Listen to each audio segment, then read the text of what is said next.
เฮ้ยมาคนกวนเพื่อนประธานอยู่ปะ อยู่ค่อยนี่ประธานน่ะมีหยังบ่ โอ้ยสภาพกระจอกงอง่อยคือมึงจะมาอ้างตัวเป็นประธาน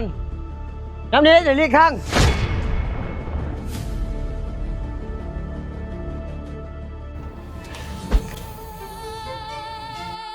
โอ้สวัสดีไอ้มาประชุมเหรอ สบายดี เจอกันกัน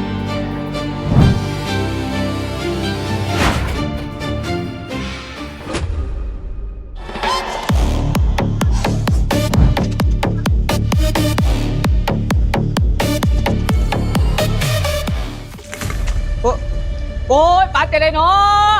โอ้ เฮ้ยมีประธานปะ